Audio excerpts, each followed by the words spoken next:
That's pretty fresh to death. See, that's how I would do it if I freestyle, if I knew how to rap and stuff. What's up, everybody? Fuck, I was gonna do the Soul Provider thing. What's up, everybody? My name is Mighty Muds, and this is Pretty Fresh. Nice to see you again. Thanks for subscribing. Thank you for listening. If you are a fan of KILLcREY, thank you for listening, and I hope you enjoy the show. Today we have on my guest, KILLcREY, Big Kill, Little C, Big Ray. Yes, I said it the right way. Oh, see, that rapper thing is coming out. Yeah, the dude that, the first podcast I've ever heard, and pretty much my boss, among other things. The dude, he does a lot of shit. He does a lot of stuff. 2Mex Hologram Radio, pretty much all him. He got the name, I think, from 2Mex. I have no idea. I really don't know. We'll find out. Platform collection stuff. He's a fucking rapper. He does a lot of cool shit. He started his own fraternity. I didn't even know that. But we find out, and I find out, and we all find out. It's pretty great. No? Okay. We'll just continue on. Today we are brought to you by Fresh Daily. Keep it fresh daily. That's pretty much it. I mean, it's in the name, so what you get it. Also brought to you by Stay Illuminated. StayIlluminated.com. If you want to be fresh and fuck. Wait, you want to be fresh and yeah? I mean, that kind of made sense. I mean, if you want to be dope, want to be great, want to wear cool shit, go to StayIlluminated.com. They have fresh stuff, buddy. And of course, we are brought to you by technically KILLcREY. Well, technically by me, but by PlatformCollection.com, which he made. He made up by himself, no help needed. No, I think it was like a 3-man thing or whatever. Whatever, we'll find out. PlatformCollection.com also has a lot of stuff. They have prose episodes, other episodes like the other YouTube channels, like shit like that. They have Bars Weekly every week with Kali and myself every week. We're on episode 28 or 29. I think it's 29. Anyway, go check that out, barsweekly.com. Other podcasts among myself are the Orchestrated Network, a bunch of podcasts over there. I think the Woman, and then there's the Orchestrated podcast, and there's the Motu Crew, the Motu podcast, the Masters of the Universe. Shout out to you guys. Shout out to 3D Beats. I love how he says it. It sounds so tight. Shout out to Culture Sessions. Really though, Stereotypes. Crappy Awesome. Life on the Road with 60 East. 2Mex Hologram Radio and the 2Mex Hologram Show. Kali with Status Escalate and Proof of Life Radio. It was like, he's so dope, man. He's just so dope. All this ideas that he's coming through with, and all this new shit he's coming along with. It's pretty crazy. You think he's slowed down, but nope. He has 2 kids, man. Still does a bunch of shit. It's crazy. It's pretty crazy. I can barely keep up. Today was Black Books and Rhyme Books, and it was a great show, great turnout. It was Sunday show. It was nice, all graphs and stuff, all black books everywhere. It was cool to see a bunch of people just bring their black books, bring their stickers, and just write in each other's book, like a friendly environment, not like a heavy gangbanging tagger type of shit. It was more friendly, like, hey, just enjoy the music, let's enjoy the food, let's just have a good time. It was great. Shout out to Beardo for putting that on. It's a good show. Great show. The homies from East of the River, we all showed up and we rocked the whole thing. It was Kiddo, Zay, Mad Max, Happy Killer Tech was there, Double D was there, Drastic was there. There's a lot of us, man. We all just hung out. We'll just have fun. Afterwards, around the ending, I saw KILLcREY and I was like, oh shit, I didn't know you were gonna be here. And he did not know either, because he's that dude. And I think Double D's homie was like, hey, I have a pool, I have a pad, why don't you guys come through? And I was like, sure. And then I told KILLcREY, hey, let's come through. Do you have songs? He's like, yeah. And I was like, great, we're doing the podcast today. And that's what happened. It's that's That's exactly what happened. I'm just telling you the story, the backstory. So I want you to be there with me. But yeah, it was. He's a very intimidating man. He's that dude. Plus he's a host in like 3 other shows. So he does kind of turn it around on me and ask me questions, and it's a little weird because I do it, but it's nice to have him in the guest chair. He's my fucking guest, buddy. So shout out to KILLcREY. Follow him at KILLcREY. Follow the Up on 2Mex Hologram Radio. Go to 2Mex Hologram Radio. Go to platformcollection.com. Follow his music at KILLcREY. This was a dope dude. He has a lot of shit to do, man. And with that being said, let's just go into the episode. This is KILLcREY. I am Mighty Muds. Pretty fresh. Let's just do it.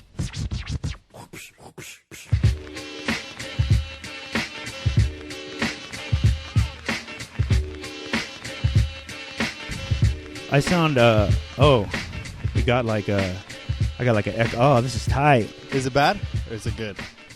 I mean, I don't know if you want it like that. I like it like that, but I don't know if I could turn it off.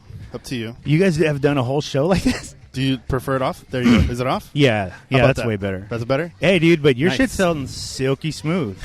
It really does. I'm a stickler for that shit, man. I like it that way. Yo, I like to be smooth as smoother. Yo, why don't you just take Muds too, so that Muds Max. That was me. So that you guys can get It's it. Mad Max. You know what I mean? Because I don't know how much battery that's got. It's Mad Max. I want you to knock it out as quick as Mad possible. Max, it's Mad Max, not Max. Sorry, bro. I'm representing. I just got to make sure. He just got in the pool. He feels all fresh and shit. It's tight.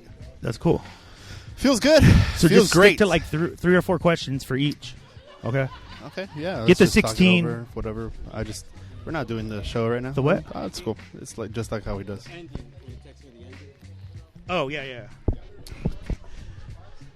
All right. Is this started already? Yeah, it started a while ago. It's kind of like the Crappy Awesome. I actually stole the whole Crappy Awesome layout. I don't know if you knew So that. there's like a break? There's going to be a break right There are now? like 7 breaks in between. A lot of banter in the beginning. I do not say flush the toilet, though. That's the one thing I don't say. Copy. Because I don't want to flush the toilet. I want all the juices to marinate. That's disgusting, man. It just got really disgusting really quickly. This show's at an all-time Are low you right text him the answer, at this or moment. Are you text him the ending? Dude, I can do It's 2 cool, things man. at a time. I know. I bet You know what I could. mean? So I'm not like we can go. we're going. I'm ready. We're fucking going. What do you do on this show? All right. Today we have Mr. Chris, Mr. KILLcREY. Word. Kill, capitals, all caps. All caps. Kill, Little baby tiny C. little C. Like and a little big Ray. newborn Like, C. Kill the little C of a king, technically, because Ray is like king in Spanish, right? Yeah. So it's kill kings. My last name's Reyes. Nice. So, how I met you. Have you listened? I'm just curious now. Have you listened to the show at least once or twice? Yeah, I've listened to it a couple Which ones? times. I want to know. Did you already had Max on? Yeah, who's That's the the first one. one? That's the very That was first one that I listened second to. one, I guess. But yeah. That's the very first one I listened to. And then you just had somebody on that was like was he like a graph artist? That was or my brother, yes. Okay. Miles one. Yeah, I like that one. Thank you. I liked it too. I feel like you found your sweet spot on that show. I got a lot of people saying from that one, and I think 2 episodes before that, Yeah. I got a lot of compliments. I think the Gadzooks one, that was the one. Oh, yeah. The Gadzooks one. I mean, you guys are like besties, no? It's just, which is so weird because it's like I've probably maybe seen them like 7 times. Wait, are you guys not besties? We're besties, I guess. We could say it like that, but like it's just we have. Would he say it? I would say it for him. Just okay, you know. right? Just to help it along. Just help it along because he doesn't really like to talk and stuff. So anyway, how I met you, how we met together. Let me. Was it? You always say the story. Can I say it? Oh yeah. I was hoping Because cool. you say it wrong. My bad. And you say it very so if you're negative towards me. If you what? You say it's negative towards me. I don't say it negative. Whenever I hear the story that you tell other people, well, I'm let's hear it. Well, fuck it. So I think it was Reverie that posted a repost or some shit that you guys did a video interview with her. Okay. And I was like, okay, I want to hear it because she does a lot of interviews with other people, and they usually say the same question. So I was like, I want to hear what this podcast is because I don't know what the fuck podcast was. And I was like, you know what? Let's listen. I want to listen to that. I don't know how. Right. I got the podcast app, and I downloaded the episode. Wait, how did you come about? Oh, because you came about it through Reveries. Yes. Okay. Because she posted it, and I was like, what the fuck is this? Crappy awesome? Yeah. This is, what is this? It's very jarring. It's polarizing. So, heard of the episode. I didn't know what it was. I was like, what the fuck is this? This is like almost an hour and a half long. And you had never listened to podcasts No. before? I didn't know what it was. I didn't know. Wowzers. I have no idea. Wait, is that so? Is that weird that That you was have a the first podcast now? You, Is that like, do you look back on it and go like, wow, I went from someone who knew nothing about a podcast and now I have a one. podcast. I think I had always wanted to do something like this. Yeah. I just didn't know what it was called. Oh, I got you.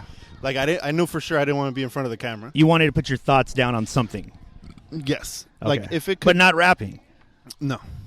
Ever? No. Ever? Did you ever try? I'm trying. It's like I'm. Are you trying now? It's like I want to do it, but I'm like, I You're don't really currently wanna. trying? I don't know. I want to do it, but then I'm Yeah, like, Vile. nah, I see Vile's over there, and he's I don't shaking wanna, his head. Like, Yeah. I want to do it, then I'm like, nah. What do you? What do you? What would stop you from he- doing it? Nothing really. I mean, Well, you're like, you seem uneasy about it. I think it's Is the it work. simply because? Oh, I think it's the work. okay. I think it's the work and the That's understandable. putting myself out there. I guess That part's bullshit. that's like That part is the like, bullshit part. Like what I'm saying. Like I could put whatever I make out there. That's fine with me. I don't care You about just that. don't want to be judged on My well, words, I Look, guess? dude, My you're thoughts? going to be judged because you're just starting. So Yeah, you need to be judged. It's good for you yeah. because you got to listen to How'd it you and then flip just this be around? like, Jesus. "Fuck all of that shit. I don't care." I mean, why would you care? I I wouldn't don't care. know. That's I guess Like, I'm just. like when you're scared, are you like, who am I? Who are you scared of? I guess I'm just thinking about it too much. Maybe I should just start it. Embarrassment, probably. We have beats. I mean, we've gotten beats from other people, and I know it's good when I start randomly freestyling. I guess, Mhm. and it's just like okay, like I guess I could kind of try. Yeah. But for sure, I'm not going to match his style. But at is all. there something? Well, Vile's very complex. Yes. So, but do you feel like Mine's- it's? I think mine's going to be very simple, Okay. very humorous, Dope. it's going to be dope. But you'll understand it. Yeah, With yeah. his, Like it's tongue kind of in- like you got to rehear it a little bit more. No, he's writing encyclopedias and shit. Yeah, I feel you. You Yeah, kinda yeah. like have to think Yeah, about it. I too much. appreciate that kind of writing, though, man. Honestly, I don't No, write like that, it's but I good. appreciate that level of writing. It's great. I mean, it's a lot of people do like it, so that's great. But yeah, there's always been that thing with us. It's like what do you do? And it's like, well, fuck, I do everything. Like, Yeah. it's like all he has to do is just write and rap. That's I all he think has to do. when we got him. when we first kind of started out, we were we experimented a lot with what groups, like redefining what a group is, and I see that a lot in like what soul providers. That's that's the thing I'm the biggest fan of about soul providers, because I think you guys are you're kind of redefining Muds does the videos. So, and he does, and he's on stage. Oh, well, people don't normally do that. Yeah, like that's the point. Like I like that. Yeah, that kind of it. I guess I'm trying to preserve it in a way by not rapping, but I do kind of want to just to kind of do it. Yeah, but it's I don't know. It's one of those things where I have to like. I think it's probably a natural progression. Like it's gonna happen. I feel it. Everybody else kind of feels it. Yeah. It's gonna naturally happen. You know what? Here's the thing that you need to be okay with. I'm telling you right now, you're gonna do it. If you don't quit at it, you're gonna get good, and then there's gonna be an underlying thing in the back of your head that you're gonna be like, well. Part of it's not like I did as much grinding as Vile, because Vile, like, he's been MC for so long, and like, do I deserve to be? And the answer is yes, because it isn't about like the length of the struggle; it's how you went about it. And if you go about it, you're obviously going about it correctly. You're not doing it like disrespectful. You're not doing it in a way like, yo, I'm just gonna fucking half-ass this shit. Because I think that's when you can, if you lose respect from people, you kind of deserve it at that point. You know, because I feel like it's if you're just half-assing something, but you're expecting people to consume it at a price, that's fucked up. You know what I mean? Like it's selfish. It's a way of art, though. I mean, I get that for sure, but I feel like that's selfish, and I don't feel like you would be doing that. So I vote yes. I think you should try it. Thank you. At least give it a chance. Yeah, something I didn't really think about, but my wife was telling me, she was like, I hate you. Like, everything you want to do, you're good at. Yeah. Like, you want to do a photographer, you're good at it. Yeah. You want to do videos, you're good at it. You want to make a brand, you're good at it. Make shirts, you're good at it. But did you? YouTube? I mean, do you explain to her? Podcasting, good at it. Like all this shit. But you weren't. It's not like you're doing it and you didn't put work in. You know what I mean? Like, I think it'd be different if it was just like, oh, fucking Muds is just natural. Like, nah, there's work, man. There's a learning curve. You can see your videos and go like, damn, he's gotten better. Because if you can't say that about a video, then, I mean, how good are you? You know what I mean? Like, if you can look at a video at the beginning of your career and then now, and it's gotten better, well, then there you go. It's not like, oh, he's just good at everything. Shit, this shit. It's more takes practice. It's more of the writing that's, it's personal, so you kind of have to. Yeah, and I guess it's a different. You're in a relationship too, so that's a whole nother thing. Yeah, I can't really rap about fucking bitches because I'm only fucking one. Yeah, and if you start rapping about her life, you bring it in. But I mean, that man, people want that nowadays, man. It's a different point of view, I guess. But I could do it. We should start the show. Is the show started? Yeah, no, it started a while ago. All right. Okay, so can I take a hit of this? What you asked me that question? That's fine. So we heard. Okay, so while we met, because we still didn't finish, how we met. I was listening to the podcast, those reveries and stuff. I heard the whole thing. It was awesome. I started listening to more. Went all the way back. This is before platform collection, so I went on crappyawesome.com, I believe, and I went back to the other ones, to the previous ones. I forgot. I don't remember who exactly was it, but I know Jason Goldwatch was one. Oh yeah, that was the one where the I was director, like, Jason Goldwatch. Yeah, I was like, holy shit, So I was going back and I was like, wait, these guys like what I like, which is crazy because so I thought it was awesome, and then I kept going and kept going, and you had a lot more different types of people. Like you had porn stars, you had comedians, you had DJs and stuff. So it was nice to see that, to hear that, and it was a show that I had no idea it existed, and just because of one share, one repost, it kind of changes the whole. I don't want to say it changes the whole my whole life, but it kind of did. It kind of enhanced it a little bit in a way. I mean, now I listen to podcasts. Now it's like I do that shit every day. Yeah. So it did get me something. So that's kind of awesome. That's dope. And then anyway, so it's not crappy. So I was hired by the Cypher Effect to film the recap. That's right. So my interpretation of the whole thing was I was going to film the side view, the side angles of the stage. Yes, the side angles of the stage. And this was like the Cypher Effect's first. I think it was the second one. Their second live show. Because I think it was the first one was KRS-One, I think. Oh yeah. That was the little one. The second one was a local one. All the locals. Yeah. And I was doing that one, and I was like, all right, cool. I'm gonna do this. Chill for a bit. Film. Chill for a bit. Whole day. I was gonna do that.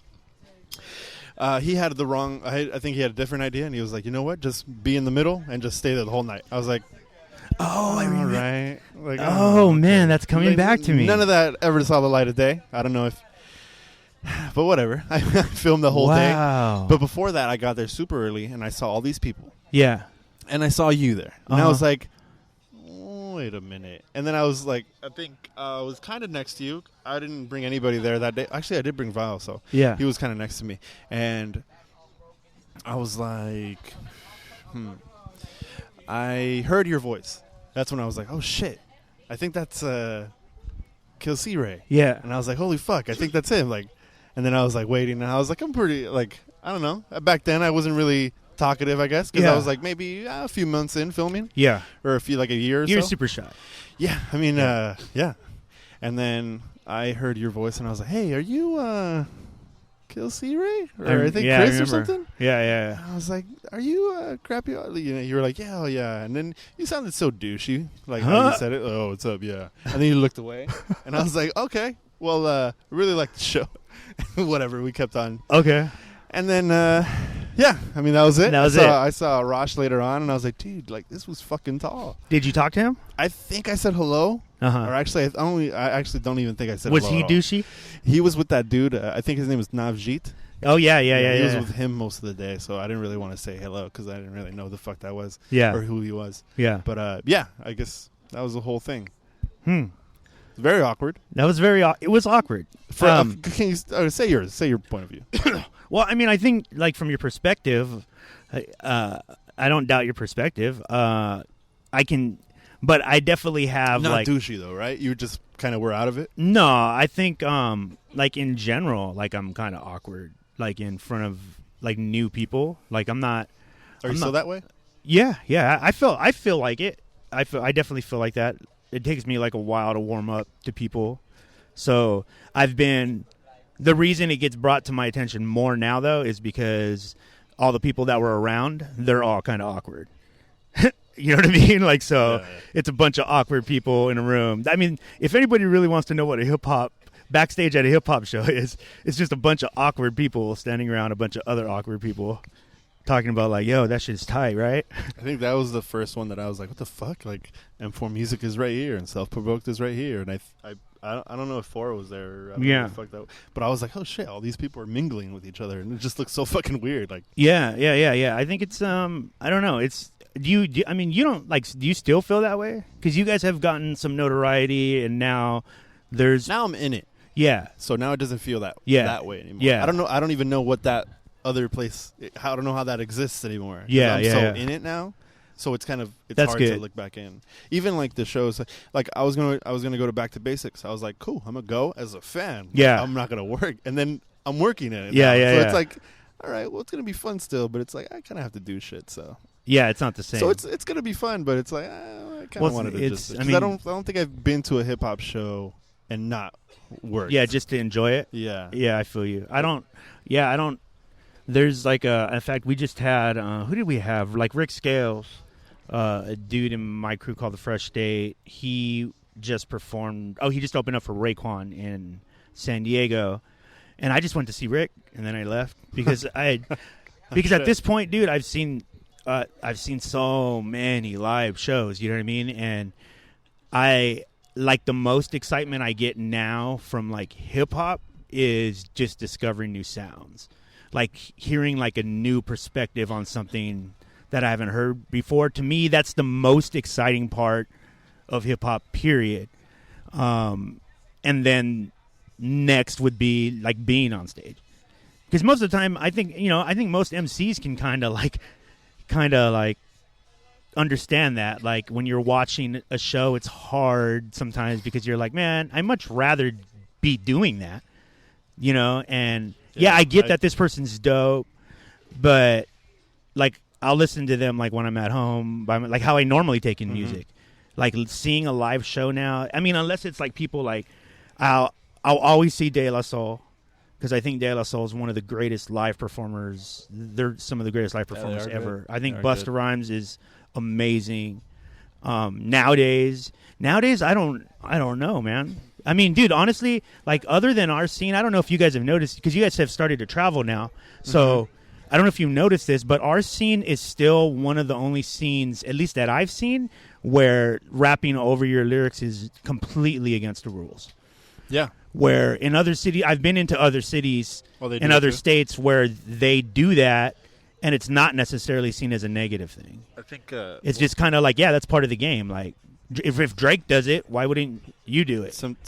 We had a show, I think, last year, and I think one of the dudes from... I feel like Colorado or Arizona or Texas, one of those three. Yeah.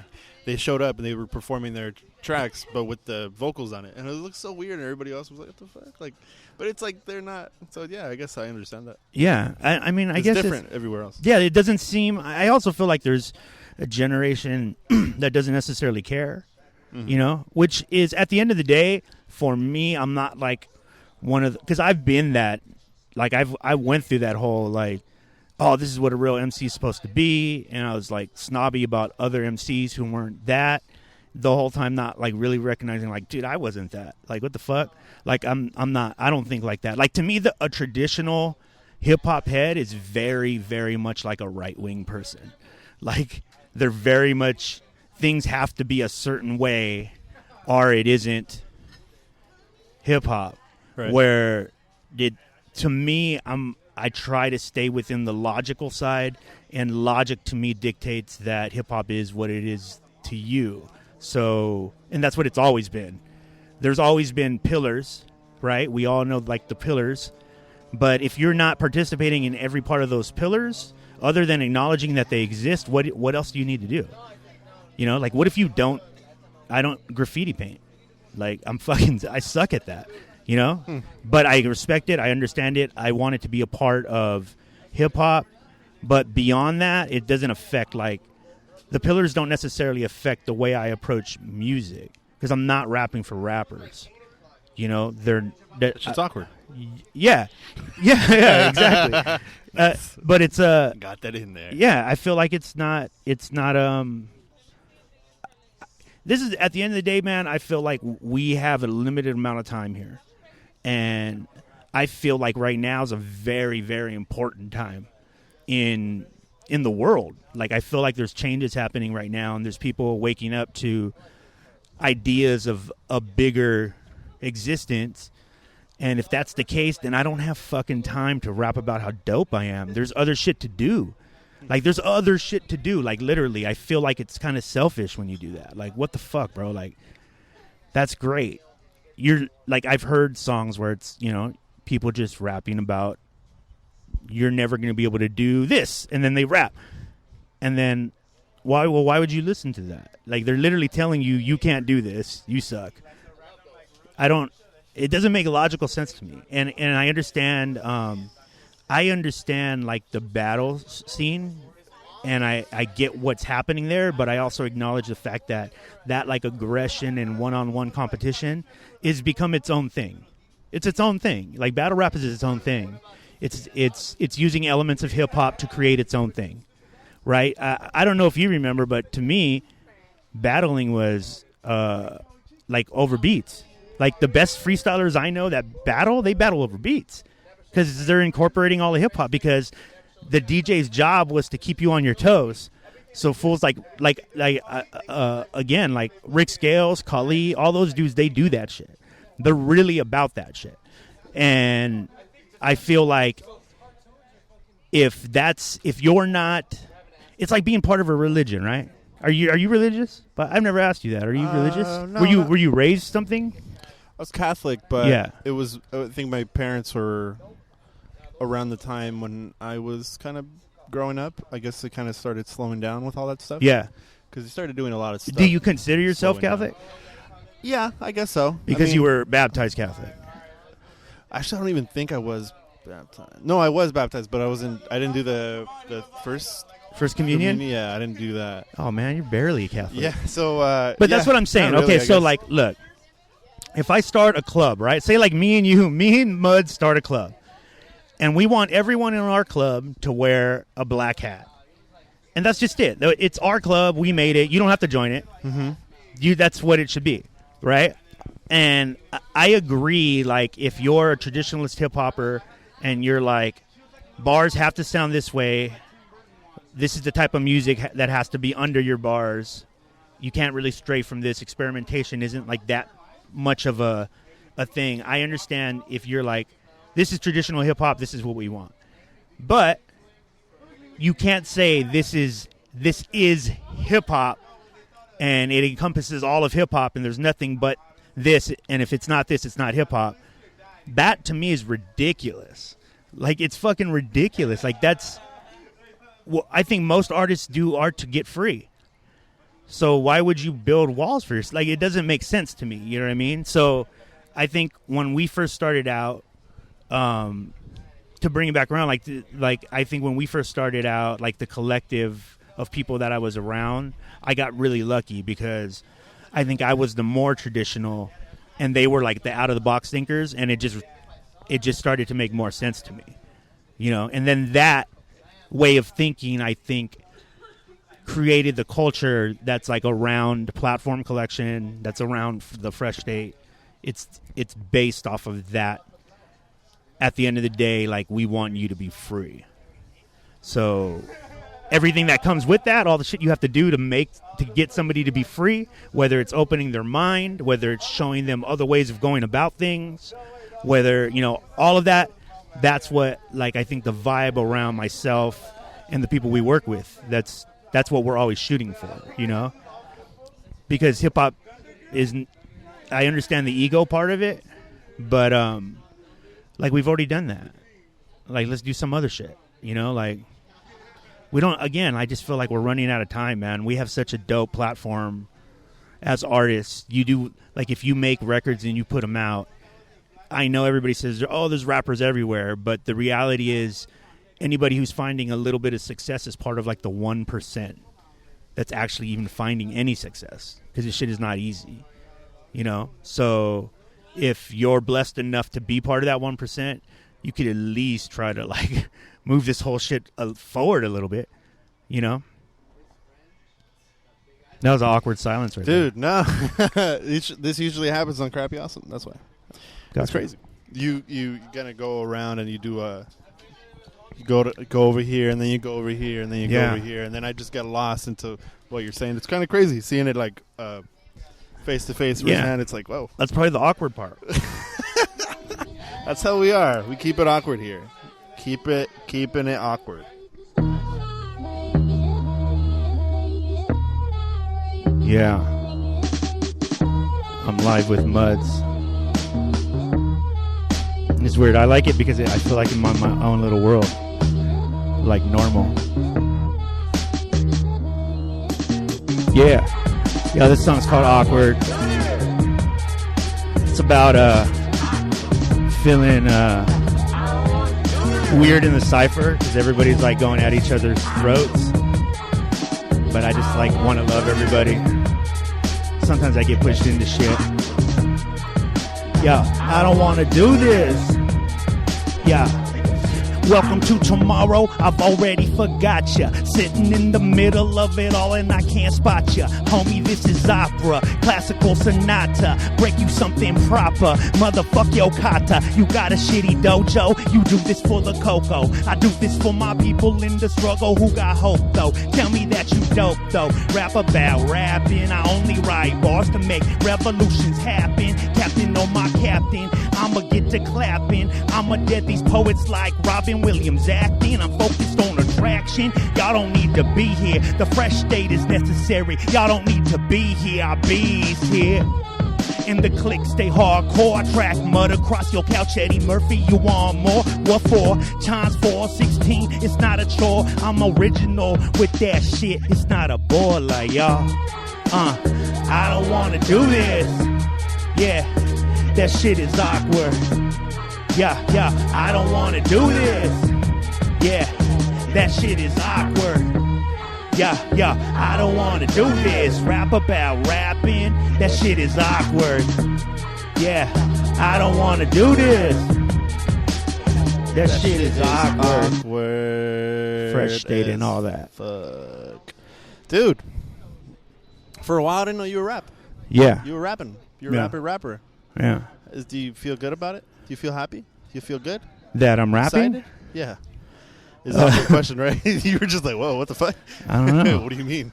No, I didn't know, and then like all of a sudden you just started popping up on flyers, and I was like, fuck does he do? Yeah. And I didn't understand it, and then I think the first time I saw you was the show that we did at Black Books and Rhyme Books, which is oddly enough because we just had a Black Books and Rhyme Books today. Yeah. We just came from Black Books. Shout out to Beardo, by the way. And I saw you. Yeah, I just saw you, and I was like, tight. And I had my camera, and I was like, I'm gonna take a picture of this because this is memorable. Where was it? You guys performed too, right? In the glass something. Did you guys perform too, right? Yeah. Yeah, that was the first time we performed. I think that was like, I still remember that. I remember that Black Books and Rhyme Books being really dope. Like, as far as like, I think a lot of people from that day ended up doing like more and more shit. Really great. Yeah. The Slum was on it. Spliff was on it. Zay was there. Notice was on it. Notice was there.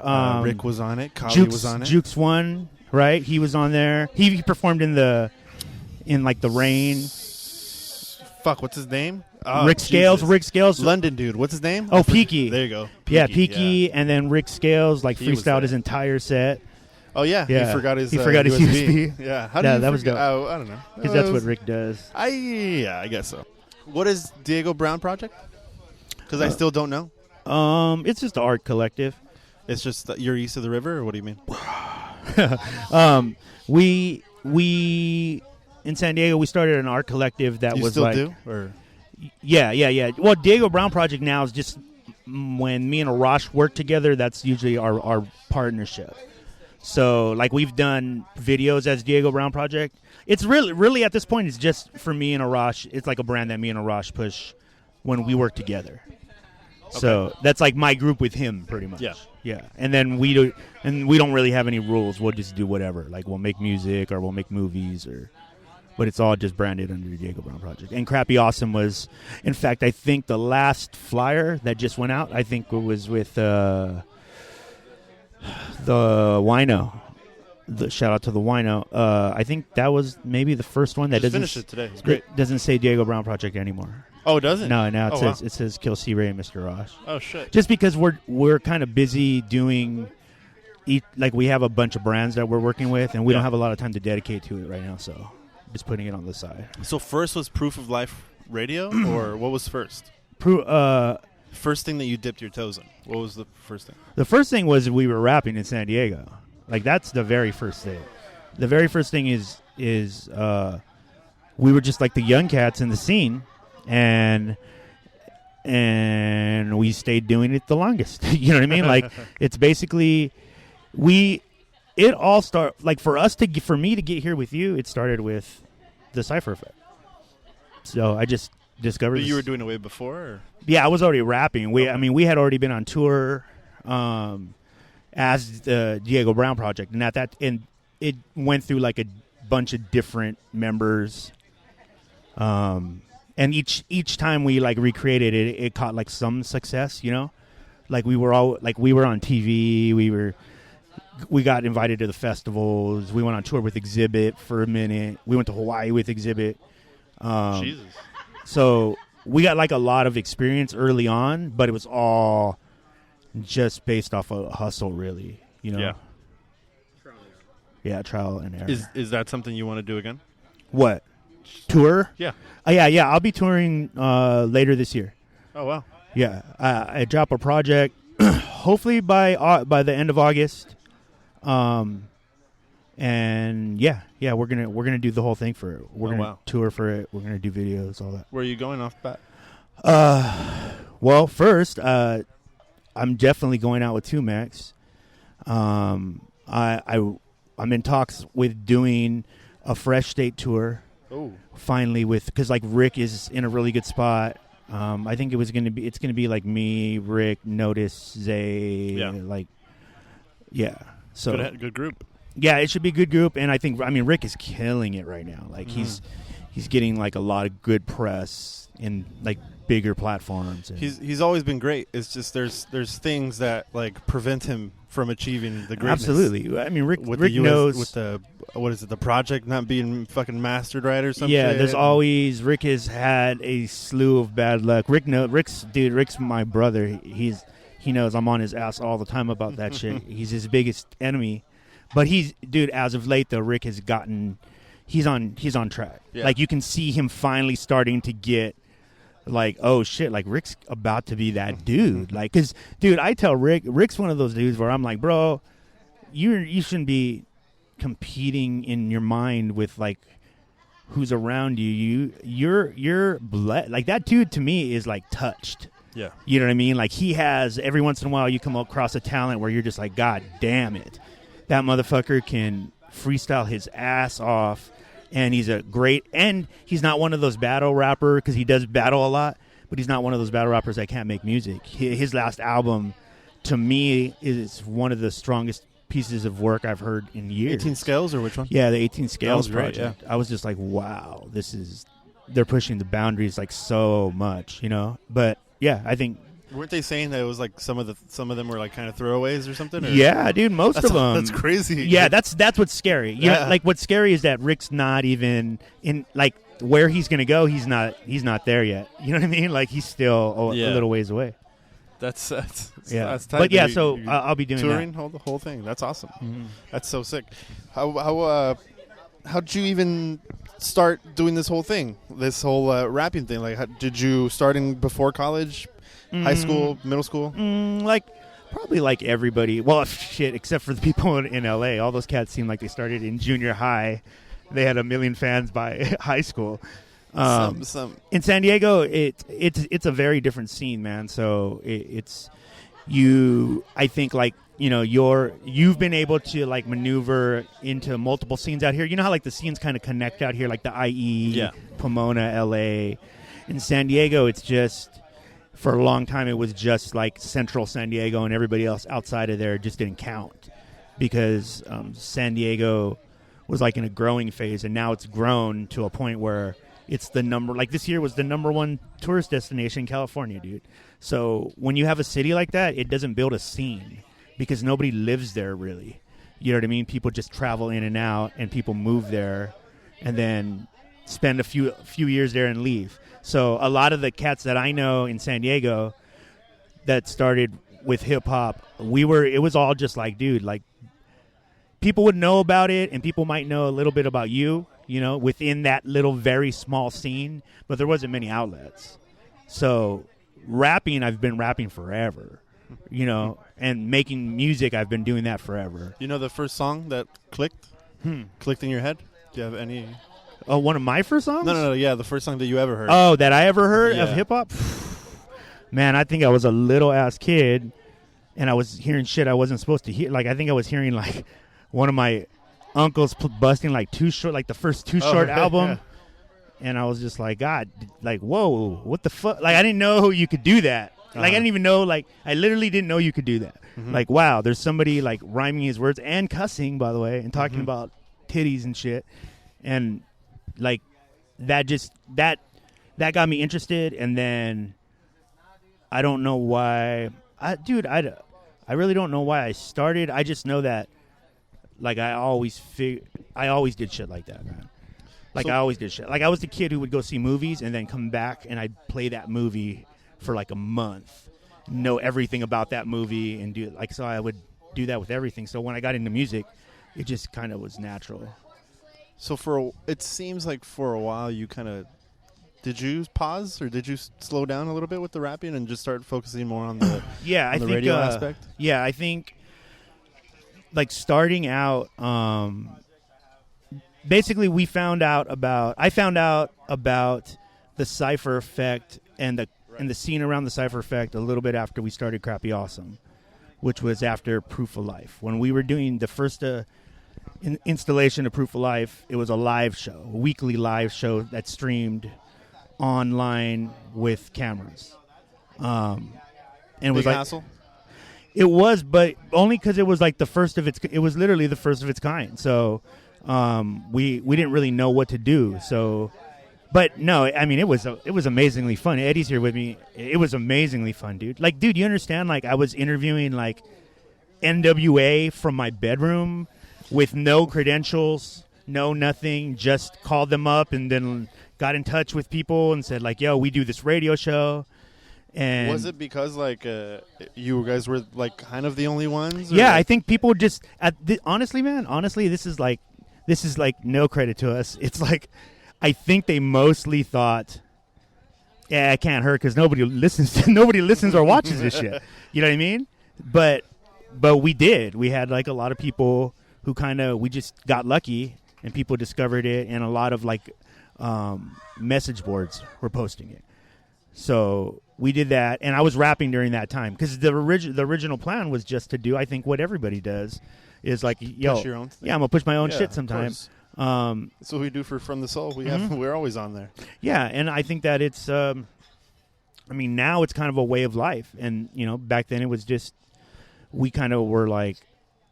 It started off as that, and then it quickly became like something else. Like when we started doing the interviews, that changed everything. So that's how I started into rap. Like, it was all of that at one time. Right. Like, I was like, I want to rap, I want a radio show, I want to produce. Let's do this shit. So what was the difference between Proof of Life and Crappy Awesome? Like when it shifted? I Or heard. what was the idea? Why was the reason it stopped? Arash let me listen to The Nerdist, Right. Chris Hardwick's podcast, and I just and it was Mike Shinoda. It was the Mike Shinoda episode, and I listened to it, and I was like, holy shit, that I learned literally years of questions I wanted answered about the industry that I had always wondered about. I just heard it. Shinoda just talked about it.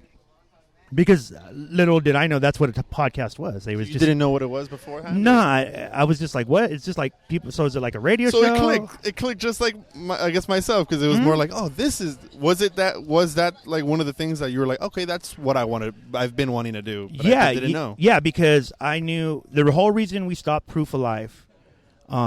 We stopped it at its peak because me and Arash were heavy, and like one of our hobbies was getting into like music blogs and music business blogs and reading all the new trends, and we're just into that shit. I've always been like a sociologist at heart. Like I like looking at how group dynamics are. Where'd you guys meet? We met in college. Oh, okay. Yeah, he joined a fraternity that I started in college. Nice. You started. That's cool. Yeah. Does anybody know that shit? That's yeah, awesome. a lot of people know Eddie. That's how I met Eddie. What was the name? Gamma Phi Epsilon. That you started that. Yeah, it was the first. In fact, it was the first fraternity, first multicultural fraternity. Like we based it on like understanding other cultures. Okay. So we had a multicultural fraternity, the first one of its kind. You're fucking like in a suit like this. Nah, dude, we were house, janky, bro. In the fucking house. Or Basically, whatever. it was a bunch of misfits that you couldn't fit in with anything else, and we just made our own. Did you have like parties and stuff too, or no? Oh yeah. Was it more like, oh, okay, cool? Oh, So yeah. you did, okay. Oh yeah. I feel, just with your eyes and smile and nodding, I understand. Dude, me and completely. Arash have said this many times. It saved our lives, the fraternity, in many ways, because we partied at a level. It wasn't like people don't believe it most of the time. I swear to you, bro. Like I don't have no reason to lie about it. Like we would have parties where it was just crazy, out of the like a movie. Like holy shit, this is crazy. And we were all, like that was really our first partying, and so we thought it was always going to be like that. So, but I think the reason it saved me is because when I got into hip hop and we started to get a little bit of success, it wasn't like a big deal. You know what I mean? Because wasn't doing it for like popularity. Mm-hmm. Like we were always partying. We've always partied. We've always traveled. We've always done all that shit. Like on like zero budget. We were like zero budget dudes, So how long was it in between you finishing Proof of Life and starting up Crappy Awesome? Like, oh wow, no, really? No. He said from ending to starting the next one. Yeah. Oh, like a week. No way. Yeah, you finished this and you're like, all right, let's do this. Yeah, no, we were already ready to go with Crappy Awesome when we were still doing Proof of Life, and that was like because on Proof of. So you heard the episode, The Nerdist, and you were just like, I was like, yeah, this is it. That's what I want to do. Fuck all this shit. Like, yeah. Let's do this. Oh wow, okay. Because the thing that made me make the decision was I thought the technology and I still think it's like this, like streaming live technology is only barely getting up to speed right now. Okay. Be with Instagram and Facebook. Yeah. So I was like, this is all we can do. Like this is not going anywhere else. It would drop out. We were using Stickcam at the time, and then Ustream. They were all like live streaming things. Was there a definite rise once you started with Yeah. the whole podcasting thing? The podcast? Yeah. Oh. Was there a definite, like, did you, like, after a while, once you started, you were like, all right, it's good. And Yeah, this is good. working. And then all of a sudden everybody started doing one? Or like, No, it took a while for anybody before we heard about another podcast, like a hip hop podcast that wasn't necessarily like focused 100% on hip hop. So what was the goal? What was your goal? With the podcast? Yes, starting the whole thing. Because how it started very broad, like very like open. Yeah, like, you could I want to do this. Yeah, fuck it, it's my show. I want to do it. I mean, in some ways, it's still like it's still that. You know what I mean? Like, did you plan it out for that to be like that, or did it just naturally come? Like, all right, I want to do that. And interview this guy. You know what? You know what happened really early, bro, is that And when I say our team, like really the core team was me, Arash, and Eddie. Because most of the ideas sparked with those three people, and then we'd start companies, and then people would take positions. Because that was one of the things that I'm not comfortable like leading a company necessarily. There was a fourth member? Ricochet. What happened with him? We just had a falling out. Like really, it was based off of me and Arash. Really, I credit Arash. Arash was just at a point in his life where he was just on some like, I'm going to be a better person, like all around, like, and I'm going to study all this shit on how to do it. I would love to see how he was before he was a better person. Yeah. Like, I would love to be curious. I'm very curious now. Yeah, I think he was way more neurotic, like way more worrisome. He wasn't like the happy-go-lucky person he is now. I think he was the first person that I ever heard that was like if I meet him or when I hang around with him, I feel like I have to like do things in a certain way, like he's going to be judging you. No, like to make him comfortable. Yeah, like I feel like he. Like, wow, that's crazy. You like, said that. I don't. That's probably 100% true. Then, like now, now. He's as free as possible. I think I've only seen him like 3 times. Yeah. So he went through a big change, and I think that's what it was. He was doing that, and we're all like really. I mean, we're like brothers, so we're just like, all right, let's all do that shit. You know what I mean? We were like, fuck, let's get into this stuff. We started getting into like psychedelics and just trying to broaden our mind. So we wanted to be a better person. And what happened between the both of them? Or what? Between the what? Ricochet and yeah. So he wanted to be a better person. Me and Eddie were like, yeah, we're with that plan. Well, Eddie probably to a lesser degree. It took him a while. But then all of a sudden, Ricochet, I think, started to kind of feel. He wasn't at that point in his life. That's just basically it. He was into a lot of bad shit. And we were getting more professional, you know what I mean? Oh, okay. And he was comfortable with the professional level that he was at that time. He thought it was enough. And right. I think what me and Arash had gained a lot of knowledge from doing a bunch of different shit. And we started to realize like, yo, it's literally just, it's not enough. Like, it's not enough to just show up.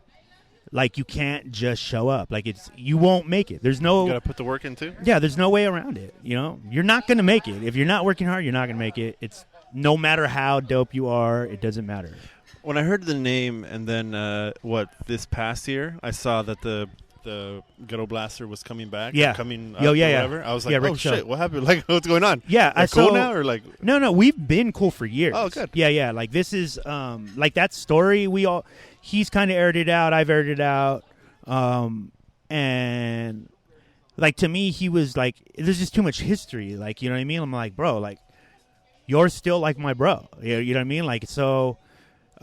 we got a chance to work with him a little bit more recently because he had started a podcast, and he's an excellent host, and he's excellent on the mic. He was one of the best rappers I ever knew, but he just does, he's not really fucking with music right now. He wants to concentrate on being a host, and the opportunity presented itself, so we brought him aboard like recently. That's tight. Yeah. I saw the Duke. Yeah. Once I heard that, I was like, what the fuck? Like, yeah, because shit. the thing is, like, dude, you have to understand, we're still using a lot of the connections and networking that we've had for years. Yeah. So, at some point, we've interviewed a lot of people. Just because you don't name drop doesn't mean you have them, like, in your pocket. No. Yeah, I mean, it's just like it's you still have to cultivate the relationships. Yeah, like, dude, here's the thing. Nobody fucks with you if they don't like you. That's just the bottom line. If you're a dick, if you got an ego, eventually you flush yourself out. In this industry, that's what happens. You can see it. I'm sure you've been around it long enough now to start seeing when certain people just have a vibe. And if you can't work with them, then there's no future there. And I think, like, me and Arash have always been that way, and Ricochet was not necessarily that way. He was kind of, he would have beefs, We never had beefs, like, because I didn't see the point.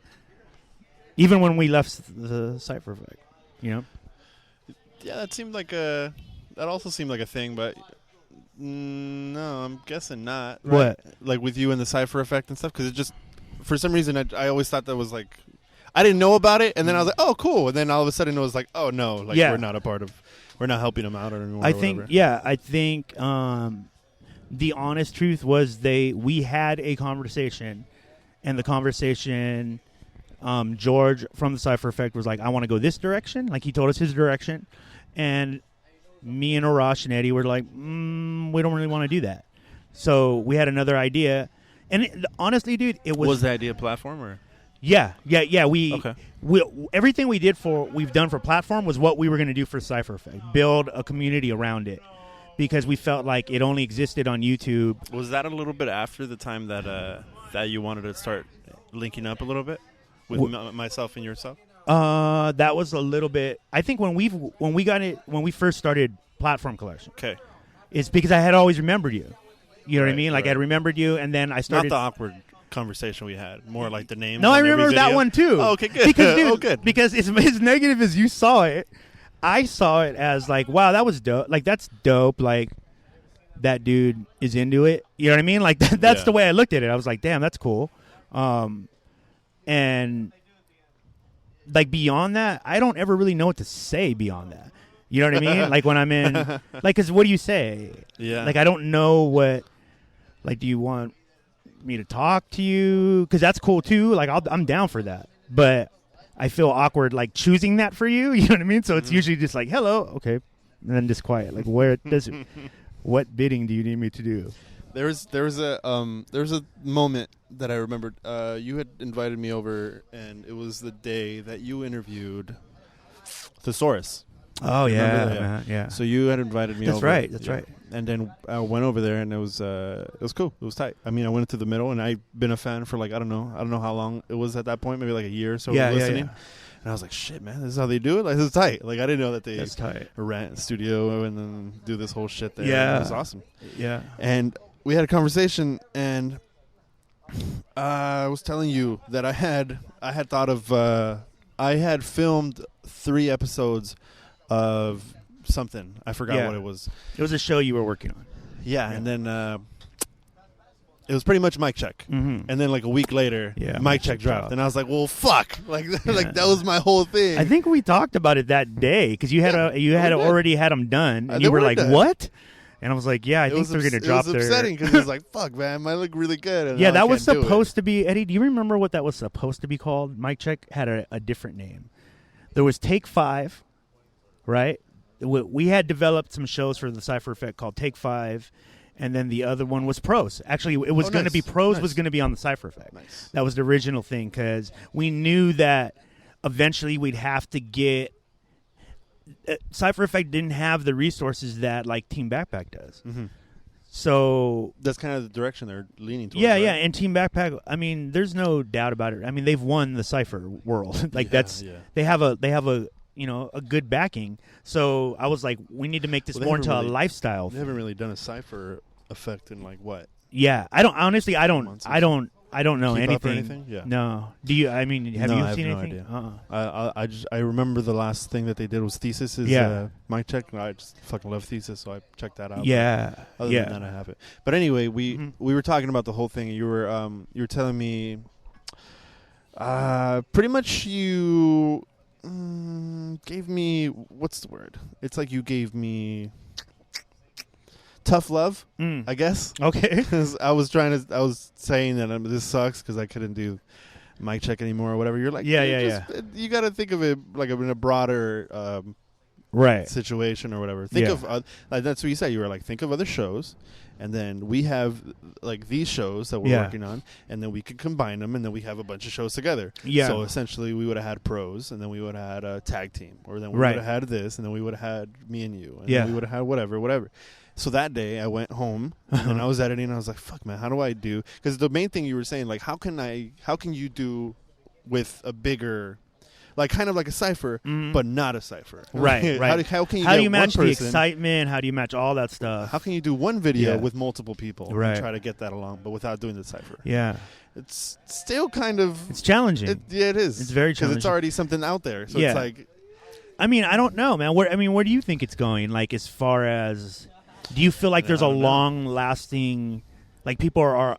I feel like people are always going to want to see a Cypher. I just don't know if people are always going to be excited to see a cipher. Right. So, we'll see. We'll see what happens in these next coming years. I mean, one of the things that Cypher Effect definitely did was it created a platform for some very talented people to get jump off. A lot of dope people came out from all that. And I don't know if because that happened, that it ruined everything after it. You know what I mean? It sucks because I gave him one of our CDs, and it was Bus Stop Blues, and I know he didn't listen to it because if he would have listened to it, we would have been on it. So it's like you fucking dick. Like I just know because it's like it's a good fucking album. Do you look at how do you take that kind of stuff now? I'd brush it off, I guess, because it's like. What do you base it on? You're gonna hear us eventually, so that's the best way to go about like it eventually. So I kind of just have to brush it off for now. It's kind of like you're up on something they're not. Yeah, I guess you're just up on it. I do feel it. Yeah, I do feel that, which is true though. I mean, you are up on a bunch of shit that like a lot of people aren't. Yeah, because you're in there all the time. You had told me to go. You had told me to think of new shit. So that night, I had thought of Me and You, which is the one blank screen, just a person. I thought of Tag Team, split screen, right? 2 duos. Which you ended up doing. Yeah, it's fucking. That was like my favorite concept. Those are amazing. I thought of Fresh Adventures, Fresh Daily. All right, so you got 2 out of there. It was like a good, it was a good batch. Yeah, and I had filmed a bunch of pilots to show you. Yeah, but like 3 of them never. I remember. I think me and Eddie were talking about that one time about. Well, do you remember when Muds? Every time we saw him, he was like, "Hold on, I'm working on the trailers." And then, it was almost like a year, and we were like, I was working on him, dude. I think I'm like, you really think he's working on him? And he's like, yeah, I think he's just not going to let us see him unless he's happy. Yeah. I mean, it got to the point where I was like, well, I could give him these great shows, but I could just do it myself. Yeah. And that's what I did. I was just like, fuck, I'll just start Fresh Daily. And that's what I did. So I felt, I think it was a good move. You helped me create Fresh Daily, which is nice, which is kind of launching this whole thing, too. So that's dope. It's a helpful... It was a helpful thing. You've helped me out twice now in my life. Right on. One with the podcast, one with the Fresh Daily thing. I'll keep trying, bro. I'm hoping. I mean, after today, I already feel it. You feel it? You do? I feel what? Do you like the bond? You feel the bond, bro? Yeah, I mean... I feel it, man. This feels great. I feel like you're the little brother like I never wanted. I feel but you just showed up anyway. I feel like I'm trying to impress you, and so I just can't. I gotta love you. Like you know every what I mean? every Crappy Awesome episode, I'm like, this is the one. I'm gonna hear our name, and then there's no name. Dude, I think you're kind of forced in because you're episode 10.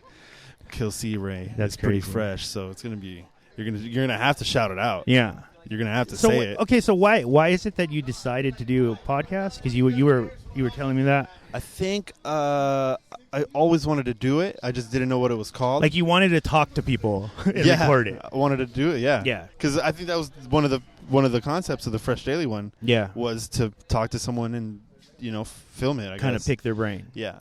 And do you feel like that still comes from this like a fan's perspective, like that gives you. Because I know, like, dude, everybody that I've had on my show, I'm a fan of in some way. You know what I mean? Like, we don't really have anybody on that we're not into, you know? Right. So do you feel like you have an advantage on people? Because, you were in fact, Vile was talking about this today. He was saying that you guys are, like, in that sweet spot of, like, there's a group of younger people, and then there's a group of older people above you. That's true. And you guys are, like, in this middle class area. We're gonna pick from both. Yeah, and I think that's like a really cool spot to be in. I remember. Well, I was filming for Linoski. It was a video where he talks about all his homies and stuff, and at the end, we went to Tumex's house. Okay. I remember seeing video of that. And then he told me to pick up Rick's Rumble. Okay. Yeah. So he told me to pick up Rick Rumble. Did you know him Rick's at that time? No, I didn't. Oh, you didn't. Okay. No, so I just picked him up. Yeah. And I picked him up, and shout out Rick's Rumble. Yeah, we went to Lino's house, and then Lino had to drive because I was gonna leave from Tumex's house. Yeah. So I drove my car, and then he was gonna drive his car, and then I thought Rick's was gonna go, or Rick. Fuck, how do you say it? Rick's Rumble. Rick's. Yeah. Rick's Rumble. Rick Scales. It's Rick Scales. Yes, and Rick's Rumble. So Rick's, I thought he was going to go in Lino's car, but he ended up going in my car, and I was like, okay, you don't really, don't get it, because obviously if you know him more than I do, like you're going to go with him. Yeah. But anyway, he went in my car, and we had this whole conversation, and like this. And you're like, I wish I recorded it. Yeah, exactly. Yeah. Like we had this whole conversation, and I showed him like Dolor, which is the first song that we performed, and he was like, dude, this is really good, and I was like, it's fucking Rick's Rumble, dude. Like, that's dope. And I was like, that's fucking tight. And he was getting deep. He was telling me all this stuff, but he was going to Europe and coming back. He was just telling me all this stuff, and I was like, fuck, man, I wish I would have recorded that. That would have been so perfect. And I fucking did it. Yeah. And then I think since then, that was in my head to start doing this whole thing. Got you. And then the whole thing was, I got fired last year.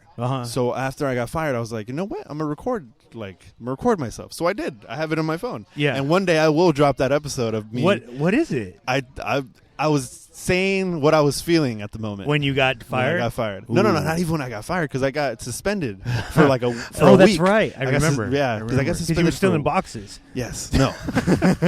I got suspended for a week. Yeah. And then after a week, they were like, "Oh, wait until Friday. Oh, wait until Monday." Yeah, I remember they kept stringing it out. So I was pretty much suspended for a whole month, and yes, I was venting. So I was venting this whole time. So I have it in my phone. You should put it out as a bonus episode. Yeah, that's what I'm thinking about. Yeah, like a rant. But I was doing that. I was like, you know what? Fuck it. I'm gonna record it. And then the first episode is when I come back to work.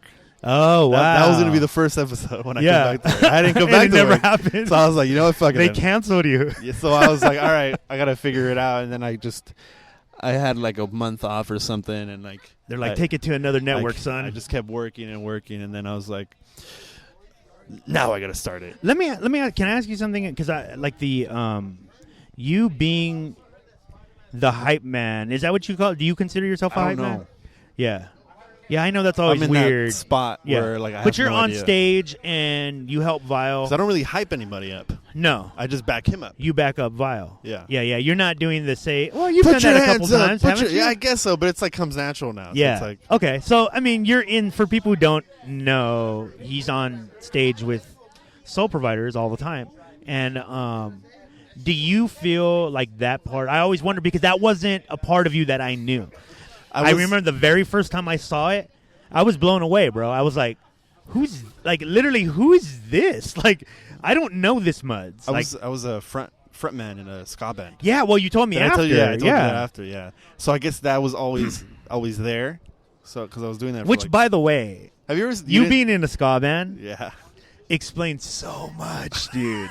It explains... When you told me that... Dude, I was in the ska world for like fucking 4 or 5 years. Because Essentially, I was Muds. Yeah. But in the ska world. Yeah. So I was getting fucking up there, but I was in the ska world. Yeah. And then like when I went to the hip hop world, it's like I had to start all the way up. Yeah. Again. But I mean, you dove all the way in. Yeah, I did. Like you didn't just like come to visit because I didn't know it existed. Me and Val didn't know it existed. Yeah. So when we started recording and rapping all that stuff, yeah, we didn't know. And then like I think after the third album, that's when we were like, oh shit, there's a guy named Self Provoked over there, and there's a guy named Lenoski. Oh wow, I didn't know that. Yeah, it's just funny because Mad Max, he was like, dude, I was doing shows and I heard your second album and I was like, what the fuck? Yeah, I gotta start linking up with those, and we had no idea and he had no idea. Yeah, and then it took like fucking till last year. He was like, dude, you're this album or whatever. I'm like, oh yeah, like that's I gotta like I mean, the same thing was with us when we found out about all the like Self-Provoked, Gavlin, all that. In fact, we owe Gavlin and Oh Blimey. That's who like we discovered them first, and we were like, "What the fuck is this?" Right? And then I started seeing that they had fans and all this stuff, and then I just went down the rabbit hole. Like literally, I think about that sometimes. I would not be sitting here right now if it wasn't for Gavlin and Oh Blimey, and who's now Blimes Brixton. Yeah, I think I've told.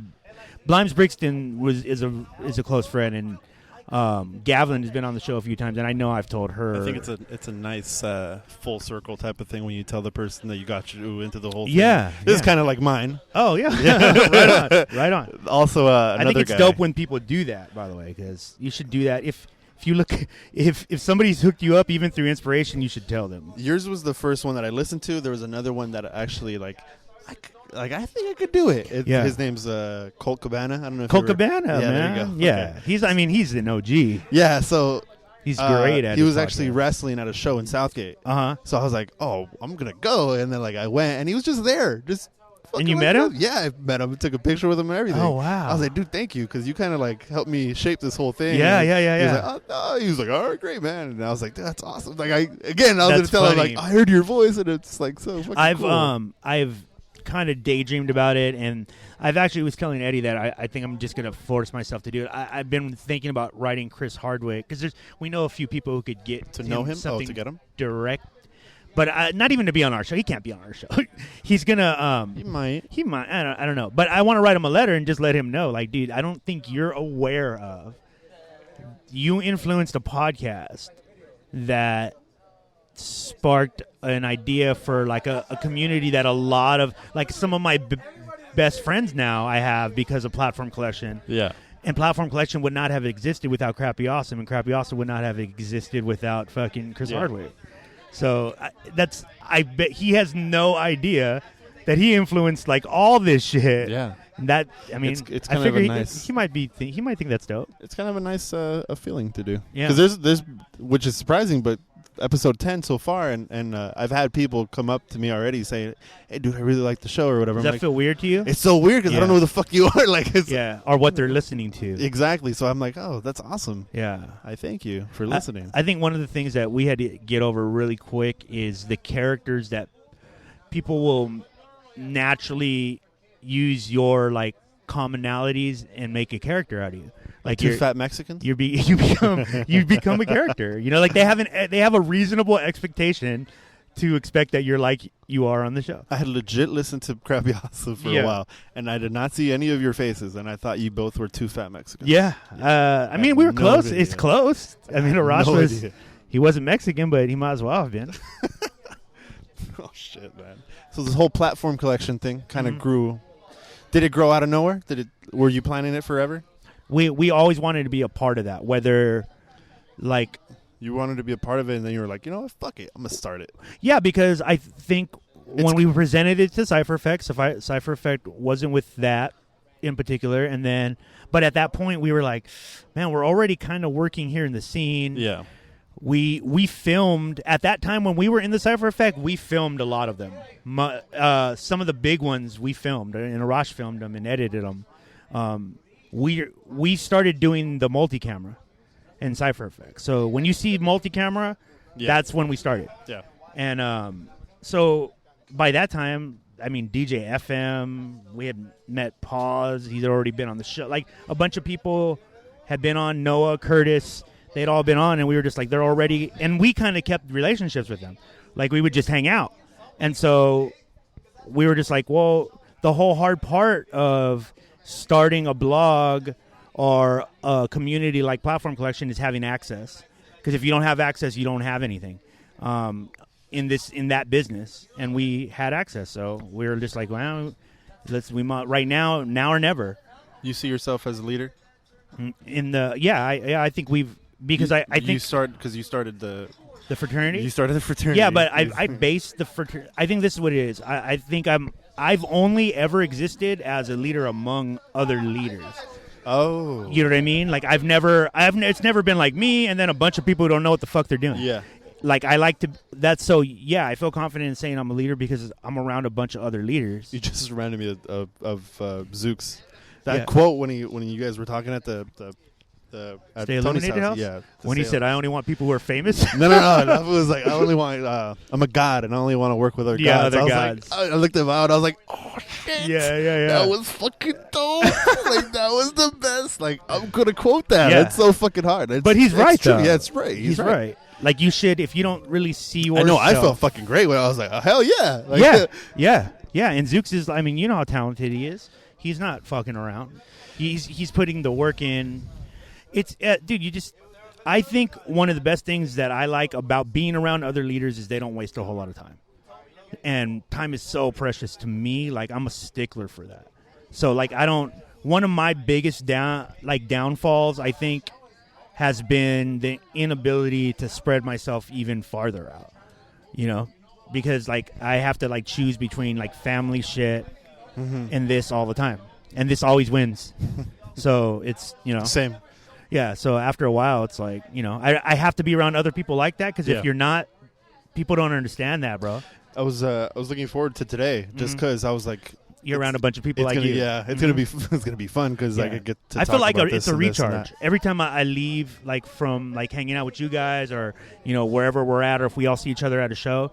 When I leave, like I'm good for the week after. I'm just like tired, because I think I firmly believe that we really do, but I think it's just like we soak each other's energy in. Like if everybody has a positive vibe and you're around that, you can only soak that in.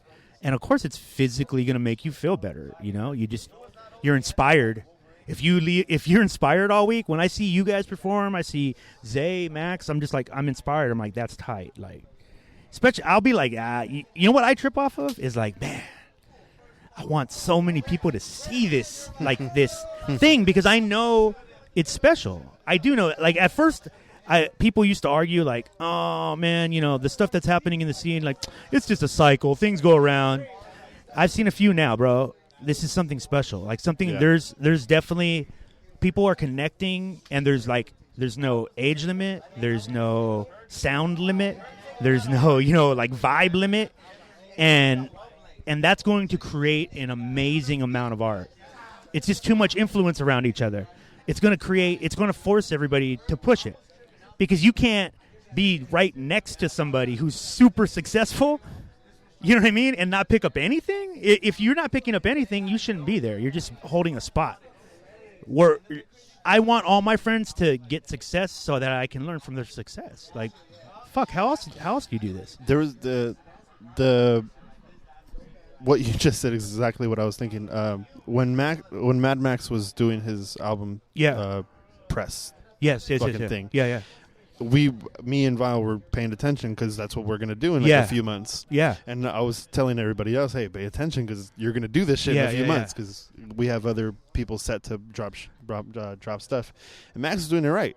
He had everything ready before. Yes. He was doing all the promo work. He was doing the weekly promo stuff. He had the fucking frame around him. Every show he went. He was about it all the time. Even if he wasn't performing, he was still doing the whole thing. Yeah. And it created that thing, that aura, like, oh shit, who the fuck is that guy with a frame? Yeah. Like, I want to see what's going on. Yeah, and you as being affiliated with him, now you can't just throw your shit out with not that. Now you have to like, fuck, I got to take it up. And that's what I'm saying. Like, as long as people are good with that, like, because, dude, that's something like I can never, ever hate on. Like, I can never hate on anybody's like putting work into like a campaign, even if it's strange. Like, I don't get it. Bro, I understand how hard that shit is. And if you're doing it and you're all in, if you're walking around with a fucking frame around your neck, you're in it. You know what I mean? Like, you're really about this. So if that happens and people don't get that, like, to me, I use it as a filtering system. I know that if people aren't willing to go to that extent, they're probably not going to be successful in this business. I've seen it too much. It always repeats itself. That part is never different. As long as the more walls you put up around yourself, which means the less things you're willing to try, the less opportunity you're going to get, and the less of a chance you have. It's just math, bro. You know? Sure, there's like, there's always the rare chance that you can beat that, but maybe you're the next Britney Spears. I don't know, but most of that shit is fake anyways. You know what I mean? Platform Collection. Where do you how do you see it so far? I think we've had I think 4 years? 3 years? 3 years. We're going to be having our 3-year anniversary coming. Nice. So August 4th in downtown LA. Nice. Check out the flyer, Platform Collection. Who's going to be on that? Who's going to be on that? I think we're on it, son. I think we finally matched your guys' per diem. Yes, sir. You guys will be there. Where's it going to be? I don't even want to say everybody yet. You kind of gave it away. You gave yourselves away. Where's it going to be at? I didn't say my downtown LA. What did I say? We were going to be there? Yeah, you just did. Well, you could edit it out. I guess. I don't want to though. But yeah, you guys will be there. So then downtown a bunch LA, of other but where secrets. Soto Street, I believe. It's on Soto. We got a dope, this really cool venue. Nobody's done shit there yet. Nice. I think it's going to be dope, and it's got like a really cool vibe to it. So tight. I feel like we're going to be doing a lot of shit there. I want to do SD Invades LA and vice versa from the Soul. Yeah, that'd be awesome. Hopefully we can plan that out soon. Oh man, that'd be Man, there's so much talent down there. These from the souls, man. They're getting pretty it's a crazy brand now. They're getting pretty. Yeah, I know. I like it. It's fucking awesome. Yeah. I'm super proud of the one we have next 2 weeks. No. Yeah, I think so. Who's the on 21st. An 8 EP. Because AP. they're like. Yeah, that's one of your faves. Yeah, just because like when I heard them, I was like, how the fuck are they not like way the fuck up here? Like, and then you became you joined a rap group and started performing, and then you're like, oh, that's right. Yeah. No, I think if they their internet presence were heavy, I think that would be like they're those topper. cats, dude. And Nate knows too. I just talked to him about this. He knows that I'm always on his ass about that. Like, and Nate's getting better though. Yeah, he's definitely getting better. He got better than before. Yeah, because I think, but they came from that like very traditional idea. That's too. very true. Organic. He's gonna make my desk. Oh, he is? Yeah, I fucking told him. I was like, dude, you're gonna make my desk, man. I want like secret compartments. Shout out to Innate and EP, by the way. Great carpenter. If you've never heard of them, Google them. Innate and EP from the Soul, Volume 6. Yeah. July 21st. That's dope. SD to LA and LA to SD. Hopefully soon. Yeah. Who would you want to see on that show? Who do I get to pick? The whole Fresh State, or who do I get to pick? Whoever the fuck you want. Well, I mean, I won't do the obvious. Show. All right, I won't pick all the Fresh. Yeah, shows. for the. But I mean, you can't not have Rick Scales, because Rick Scales is running San Diego right now. I think, man, I'd love to see some artists that you guys might not be familiar with, but have put in, like, they're killing their. Like, there's a dude down in San Diego named Rossi Rock, who has a whole completely different vibe than anybody in San Diego, but he's just put the work in. You know, like crazy work. I'd love to see Save Yourself. Oh. Save Yourself would be amazing. Yeah. Shout out to Save Yourself. San Diego. I mean, there's a lot of, but I mean, to keep it a short list, I'd like to see Mickey Vale, because I think Mickey Vale. Yeah. You have not gotten your life fucked up yet until Mickey Vale rocks your party, bro. Like you'll feel, especially like your guys' shit, like from the soul, like. Yeah. Mickey's the queen of soul, dog. She's nice. it. You'll see, like, when she performs, you'll be like, God damn, she's a queen. Like, yeah, it's amazing. Nice. That's who I'd like. I'm to excited. See. Yeah, in LA, shit, man, dude, everybody in right here. Yeah, I don't have to go that far. It's all fam shit.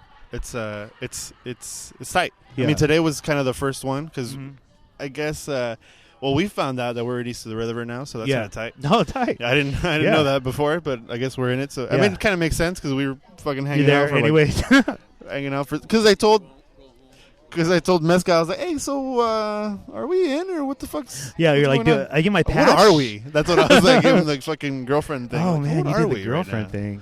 And he was like, duh. Maybe he felt pressure. He's like, fuck, of course you guys are. And I was like, okay, great. Like, because we've been talking about other stuff, and he wants me to be the creative director of the whole thing, and and it's not. It's like, okay, cool. If we're gonna do that, this is how it's gonna go. Like, If I make videos for you, I'm gonna make them for everybody else, and this is how our look's gonna be. And whole thing. It's a whole thing. It's gonna be tight. That's crazy, man. I mean, that's the way to do it. Yeah, and so we have pros. It's pretty tight. Yeah, it should come back soon, hopefully. Right? I'm waiting for it. I mean, I'm waiting for you. What are you waiting for me for? I don't know. I kind of feel like I have to be reassured, but then I feel like you're like, what are you doing? But you don't tell me what are you doing. No, because I feel like I need people, bro. I can't do it. I'm going to tell you right now. I need first off, I need the password and login. I am a stickler for people. Just like if we're fucking with you, I feel like you need to know that we think you're amazing already. Like there isn't. Otherwise, or we wouldn't fuck with you, like because we only fuck with people we think are amazing. I feel like I'm young and I need that guidance. I feel like you do. I feel like you think you do. I feel like I do, and I feel like Zooks does too. Because it's like I think it's been a while since we posted on the site for photos, and I'm like, fuck, I need to be reminded. You guys, well, I mean that's the shit you got to work. I need to remind myself, bro. You got to exercise that shit out like it's fucking a demon. Like get it out of me. You know what I've been doing lately? No. You're going to tell me. A thing called the 8-second rule. So if I get an idea in my head, I try to execute or move towards executing it within 8 seconds, or I completely let it go. Because if I'm not brave enough to do it then to get it started and put it out there, and I'm talking about like I'll announce it. Yo, I'm doing this shit. And I have nothing ready for it. and just be like, let's do this. I see you as the dude that's up on shit. I try to be. You're like up on things. Like when I was listening to Proof of Life, you were saying a lot of stuff that I was like, shit, I did not know that. The main thing that I remember was the apple cider vinegar thing. Oh, I was yeah. like, holy shit, I didn't know that you could do that. Yeah, dude, apple cider vinegar is amazing. And then I heard you every other week. Do you got a dog? Do you have a dog? No. Oh, do you have any pets? No. Good. Then I was like, oh, fuck, man. I'm very curious to see how it is. And then every other week you were like, yeah, it's pretty good. It's going well. And then all of a sudden you just... Dude, I don't sleep. It's a thing. I don't sleep that well. You're too much. You work read too much. a lot, and like I have to be consuming some sort of media at some point, just because I'm into it. But not on like some I'm addicted on some like that's what I like. I like that.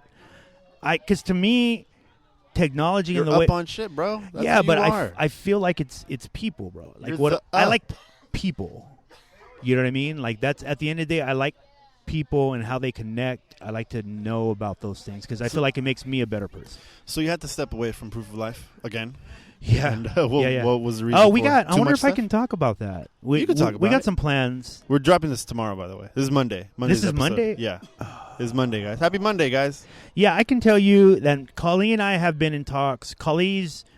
We're excited for him to start a new show. So he's going to be... I knew he was going to fucking start a new one. He's going to start a new show. I knew he was going to start a new one. But one of the things we're thinking about doing, and this is the first anybody's hearing about this. Nice. Exclusive. We're thinking about having like we're going to put a lot of money into the advertising. We're going to put a lot of shit into this, but we're thinking about doing a host search. Oh, wow. Okay. For Proof of Life Radio. Like we're going to give somebody the Proof of Life Radio show. And, oh, really? Yeah, and they're gonna just become the host. Like so, overnight, what that does for you if you're an artist is overnight it puts you into the game with your own show. All the fans that they already have, because Proof of Life does really well. Yeah, and they'd be taking it over, and I want to do that because I feel like nobody's done that yet. Wants to see a new host? I don't know, man. I've thought about like, what if a girl? What if one of the girls steps up and takes over the show? Ooh. And it could go any way, dude. Like some of the names I've heard that are interested are like, I'm like, wow, I didn't know they'd be interested. Okay, cool. So new things for platform? Yeah. We're gonna be releasing a brand new site, like a full revamp of the site. By I'd say like October. That's what we're shooting for. Oh, good. My birthday. Yeah. So October, we should be having a brand new site. Other than that, we're bringing new shows. Podcasts, or what do you mean? Podcasts. Well, some of the podcasts are going to be transitioned into 2Mex Hologram Radio, so that you can start tuning into that. I want this on the 2Mex Hologram Radio. Yeah, we're going to be in talks with all the podcasts. Because name them all right now. They're all the podcasts. Yes. Pretty fresh. Not the radio shows. Pretty fresh. Nice. Finally, you get it. Life on the Road with 60 East. Crappy Awesome. Proof of Life. Status Escalate. Really though. There you go. 2Mex Hologram Radio and podcast. And I think that's it. No, is that it? There's an episode of Really Though. Did you hear it? Of Really Though? Yes. Of yours? No. Which one? Okay, you didn't hear it yet. No, I didn't hear it. It's a cookbook. He talks about you. Oh, Did you get that one? Cookbook has talked about me a few times on the show. There's an episode. Then what does he say? Why don't you convey the message for him? I didn't. No, how am I going to find that? The whole thing was for you to listen to it. Because he posted it. He was like, I'm going to post this, and I'm going to see how long it takes for him to listen to it. Okay. Like, for him to find out, like, that I So did you this. just told me right now. Because it's so hilarious that I want you to know. Okay. So I want you to go back. Because you'll Are get you it. Give me like an idea of where? No. It was just like a few weeks ago. Probably like 2 months ago. 2 months ago. So you have to like listen to Stereotypes or Really Though? I feel like it's really... No, I think it's probably Stereotypes. It's one of those... Fuck, I'm sorry. I didn't know. But I heard it and I was like, oh, no way. And it was just... It was fucking hilarious. Okay. And I texted him like right up. I was like, dude, this is awesome. He's like, I know, right? And I'm rarely... Just listen to it. Text me when you hear it. Hold on. I want this to be said so that I can put this out there and hopefully this will be done with. I do not listen to all the shows. Of course you don't. It's literally physically impossible to listen to everybody's show all the time and then run the company. Right. So I take them in as I can. They all know that, but they all know that. Right. They all know. You want me to listen to something? Call me and tell me to listen to it. Yeah, I want you to listen to it just as it's so funny to me. Okay, but I'll check it out. I really hope you do, because there's a lot of stuff that I do in my intros that I shout you out and you don't respond to it. So I know that. So I know you're not listening. That's why I do it. I mean, but you do realize that literally every show does that, right? I'm saying it like so every you could show know has that done we're that. doing this. Okay. I just find it funny. I don't know. All right, we're in the last few minutes. Anything to say before we stop? No, man. Thanks for having me. Do whatever. No, you're good. Everything at KILLcREY? Everything at KILLcREY, KILLcREY. Look out for Failing Forward. Nice. Coming very soon. Actually, it's already starting to leak out, because I'm going to leak it out in pieces in different formats. Nice. So. Yeah, the Up. The Up every Friday at 8 o'clock, Eddie? 8 o'clock. What was and replays on Tuesdays at 8. What was the thing that you were filming? Was that the Up, or what was that? Today? No, that was. Oh, that's right. That was Failing Forward, right? No, today? You mean? Like just in general. You were filming yourself talking, right? That's Failing Forward? Yeah, Failing Forward. Was that the always podcast the idea? form? What, to have my own show? Mm-hmm. No, I want it to follow the last part of rolling the album out. Oh, okay. So I think that's when I'm going to start continuing it. Once are you going to we're stop closer once to the that. album's out? Or? Yeah, I mean, I don't really have an I think I might do it every once in a while. Right. I think it's just going to be something that I put on my site every once in a while. I feel like I could listen to you ramble a lot. I get dope conversations. Like, we had an amazing conversation with Curtis King today, which another one of those, like you said, I wish I like hearing him talk, because it's like I get like a lot of gems and a lot of ideas afterwards. He's a really bright dude. Like the episode with him and Kali were fucking great at the status escalate one. That was that's awesome. really good. Shout out to Kali, by the way, too. He's killing it. Shout out to you guys. How many weeks are you guys on now?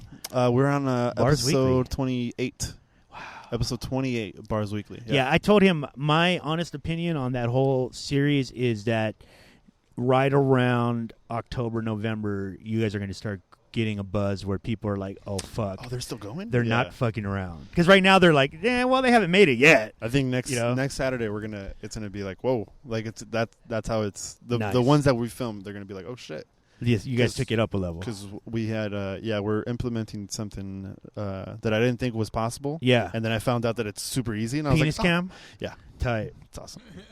But no, we're fucking around. I mean, I kind of was going autopilot for a while, but then now I'm just like picking it up, and I'm like, cool. Now I know what the fuck we're gonna do, because now it's like halfway now. So now I want to go out with bang. Yeah, I want to bang. I mean, women. I can't wait. I can't wait for you guys to get. Like I said, you guys get around. Like when you start nearing in on that year, people are gonna be like, oh shit, because that shit is not easy. Like, you know what I mean? Like that's. Like, I told Kali when he first started that. He's like, what if people, like a lot of people don't watch or blah, blah, blah. And I was like, dude, it doesn't matter. You'll have the scoreboard. Like, it doesn't matter. Like, that's scoreboard all fucking day. You could be like, yeah, but nobody else has done this, period. It's one of those things. But this has been pretty fresh. It's been awesome, man. I felt very intimidated. You probably heard throughout the whole thing. You were kind of like, is that what that was? That's what it was. Oh, okay. It was, I guess, the awkwardness too, in a way. I mean, yeah, you're awkward, bro. But hold on, I didn't get to tell you about the ska thing. Oh, the reason why I said it made so much sense, right? I always looked at you and I was like, man, he has like this weird personality, dry sense of humor. I know that's your thing, right? Okay. And I was like, where does this fucking come from? And then when you said ska, all my friends who were in ska bands there's this thing about like ska performers, especially, where you're kind of just like over everything. Like, I'm over it, and then you're on stage, you're all, and then you get off and you're like, I'm over. Sin Effecto, right? I like. We had a 5-track EP. Yeah, and that's what we were doing like most of the thing. You're not trying to go back at all? I would love to, but I just it's a band, right? Like a band. Yeah, I think to find the band again, because it was so like we got really close really quickly, and yeah, it's like this whole thing. But now they went back, because we had this whole thing. Oh fuck, man, we have like a minute. We had this whole thing, and pretty much before I had the job, job that I got fired from. We were going big. Like it went from just like fucking Soul Providers. We were at the bottom. And boom, we were getting right up there. Yeah. And it felt awesome. It's like a good, like, okay, now this scene, is working. The scene recognizes. And then it went from, I think the last show that we had, the 10-year anniversary of this band that we were opening up for, they had us out, and we were the second band up there. Yeah. So the first band, I don't know if you've ever been to a ska show, but the first band was very, they were good, but no one was skanking around in the pit. Yeah. So it was so like, oh, fuck. No skank, no show. Yeah. And it was like, it's my homie brought me in because he was the singer. And he didn't want to be the singer anymore. So we were, Did you know that you could sing? Were you just like, fuck it, I'm just going to do this? To. Yeah, I've always wanted to, but it's just like, I don't know. That's awesome. But I guess he was just like, hey, you want to do it? And I was like, yeah. And I was kind of like, I did want to do it. Yeah. So it was kind of cool that he said it. Yeah, dude, have you noticed that your trajectory in life has been filled with people who reaffirm that I could do things? Yeah. I guess so. I didn't think about it until right now. You've told like 4 stories so far of different people who've like I don't believe in myself, and then awesome. I did boom. Yeah. So believe in yourself. So we were shifting. He left, and I started going, and then we took pictures and all this other shit. And that day that we had that show, the first band, no one danced, and it was kind of crazy. And all the guys were setting up their shit, and they started doing the whole thing. And I sat in the middle of the pit, and I was like, I'm not moving until all you motherfuckers like get in the circle around me. And then everybody started going in the circle, and I was like, oh shit, this is awesome. And then like we started the whole song, and I was doing the whole thing, and it was like kind of punk, I guess. And we were performed the whole thing, and I turned, like I was going this way, and I turned around, and everybody was in, and I was like, oh, this is awesome. Like it's a good feeling to know that. And then like I think you guys have I don't think it's a stretch to say that there's like punk influence in you guys, even though like Vile's like a really great writer with love songs and stuff like that. There's like this punk feeling to you guys for sure. I think because we just fuck around a lot. Okay. And it's kind of a good thing, just because we've been That's friends very for so long. ska-ish of you, I guess. Yeah. No, but like it was tight because like we were doing that, and then it turns out that the band after us wasn't showing up, so the guys were like, "Hey, you want to go more?" And we were like, "Yeah." And then we kept going, and we started doing other songs from other bands. Yeah. Because we would fuck around during practice. Yeah. So it was fucking funny, and there was this band called La Pobresca, and they would do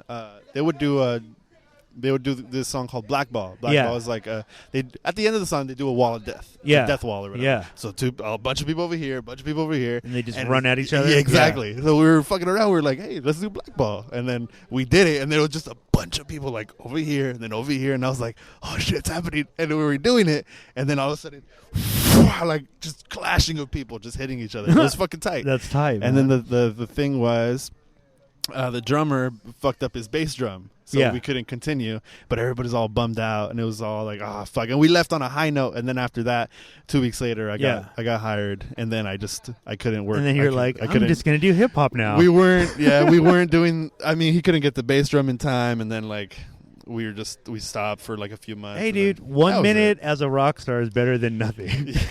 I mean, it felt great. I mean, not many people could say, you rocked the ska. They were in a band and stuff, so it felt nice. Nice, man. But I hope to hear a Mighty Much ska album soon. That'd be awesome. I mean, there's videos out there, so if you want to see them, I do want to see them. Okay. You should put those in your show notes. Sin Defecto, you could check that out. Do you do show notes? You don't, huh? No. I do, yeah. You do? Fuck you, Dave. Yeah, you should put those in there. It's like you were holding my hand, and after a while, you were like, there you go. Yeah. Go ahead, fly. Fly. I'm waiting. Yeah, fly away. Fly away, forward. little birdie. I'm flying forward. You're flying forward. All right, this has been KILLcREY, my idol, my hero. Okay. Why do you laugh? My boss, my hero, your my boss man, is sitting right across my from buddy, you. my motherfucking been watching you the whole time. buddy. There's music playing in my ears, Eddie, in case you're wondering. Why do you make this so awkward?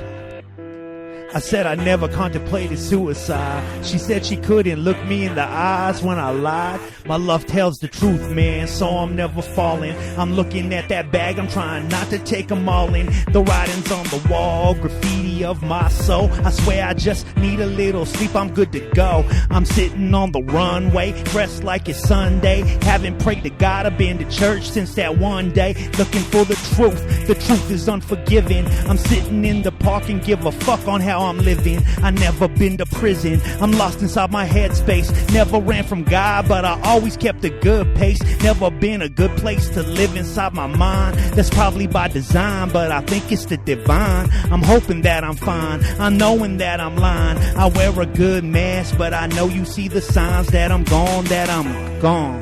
I fall into the sky and then I fall. I fall into the sky and then I fall. Pretty fresh, y'all. Yeah. Check it. It's like addiction to the riddle. Oh, I think this is the short version, maybe. No, it isn't. Is it? We're gonna rock it anyways. Yo, listen. Check it. Yeah.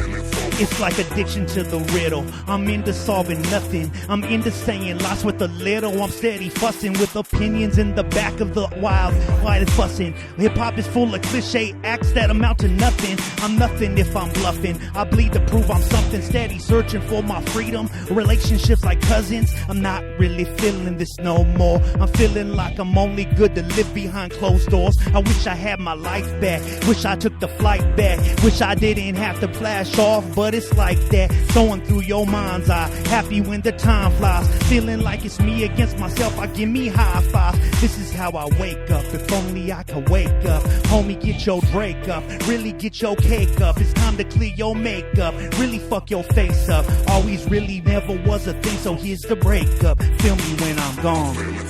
Yeah. Yo, shout out to Mighty Muds for having me. I'm really, really high. And this is really dope.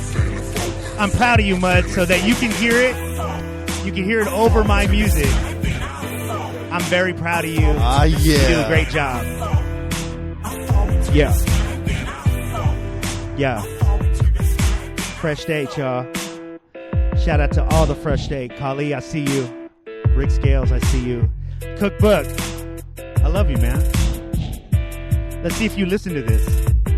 Call me as soon as you hear this. Challenge accepted. Yeah. Peace out, y'all.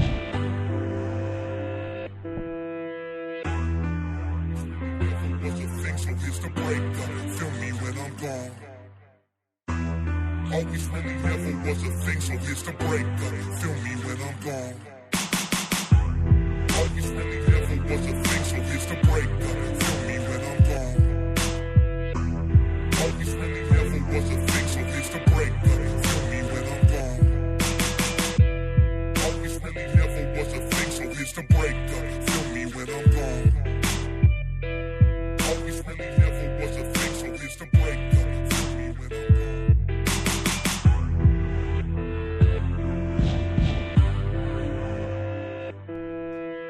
Yo, what up? This is KILLcREY, and that was pretty fresh.